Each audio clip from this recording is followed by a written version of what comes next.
My name's Wendy O'Brien and we're at Myerscough Golf Course. Today we're going to be looking at surface aeration. Surface aeration is done to remove thatch and also control thatch build-up in the turf. It can also remove and control weeds and moss. Thatch is a layer of organic material that's made up of roots, shoots and leaves, both dead and living. It develops between the grass and soil surface. It can be caused through lack of aeration, overwatering, excessive use of nitrogen fertilisers and also more vigorous grass growing cultivars. It can cause soft playing surfaces, also increase the potential for pest and disease problems.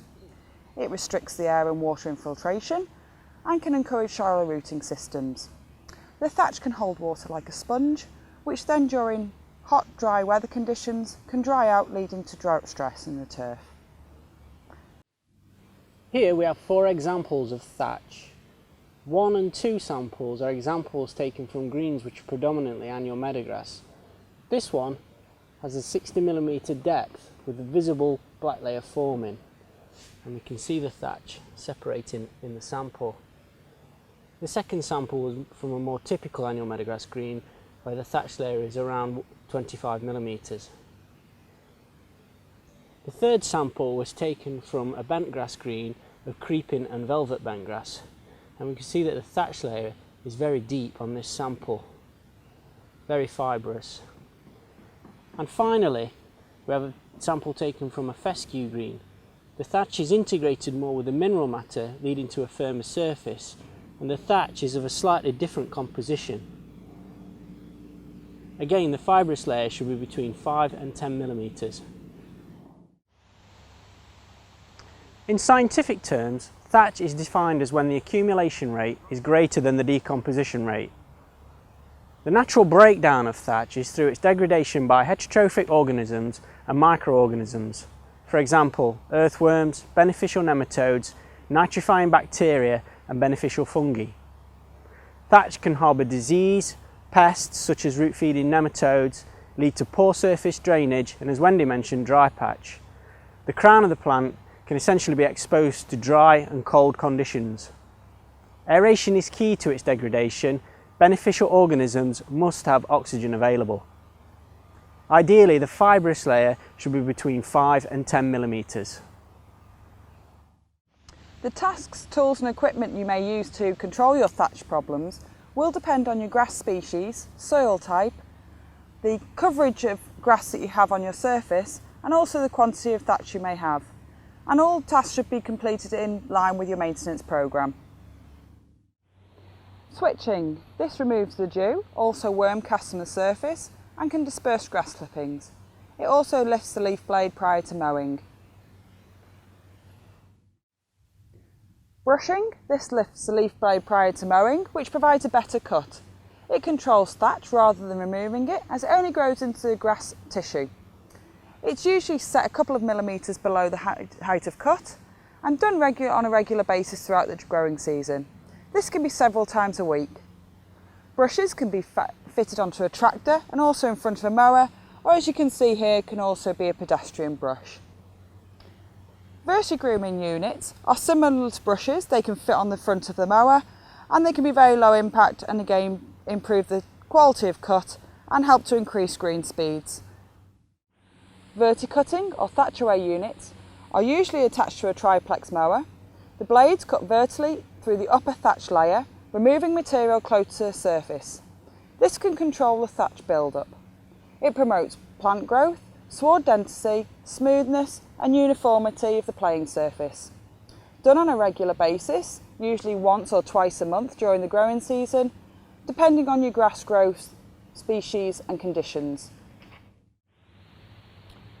Mechanical scarifiers use contra-rotating blades.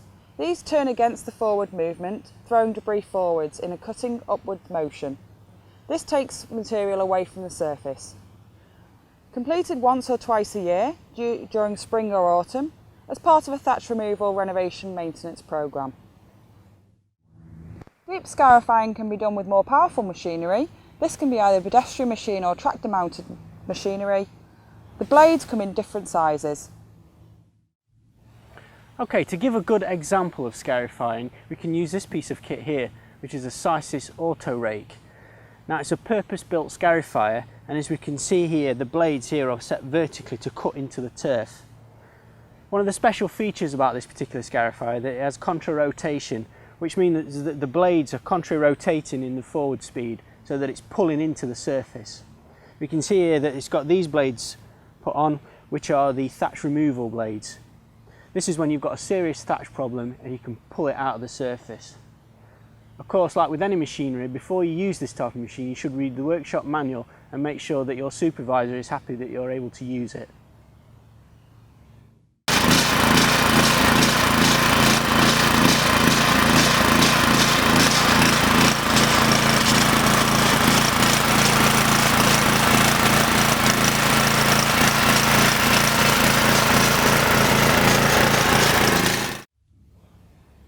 So I've just completed a test strip there using the scarifier in a discrete area.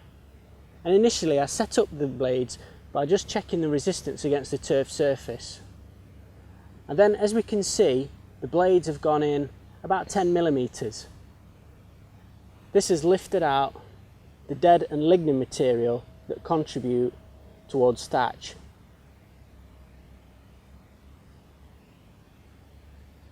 I'm happy with this setup, and now I can complete the tee.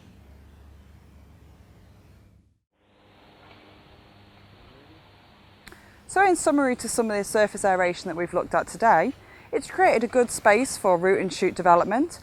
Air and water can now freely penetrate the surface, creating drier, firmer conditions. This could also be followed by overseeding and or top dressing. It's important to consider the deeper the surface aeration, the more thatch would be removed. However, the more disruptive to the surface this will be, and therefore take longer to recover.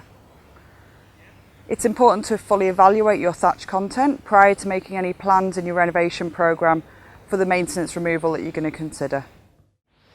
Surface aeration can form part of an integrated approach for managing weeds, pests and disease and disorders such as thatch. Reducing the accumulation rate of organic matter build-up through thatch control, verticutting and grooming. Assisting the decomposition rate through aeration, such as the subsurface aeration, mechanically removing the thatch with deep thatch removal blades and hollow core tines, and also applying top dressing material.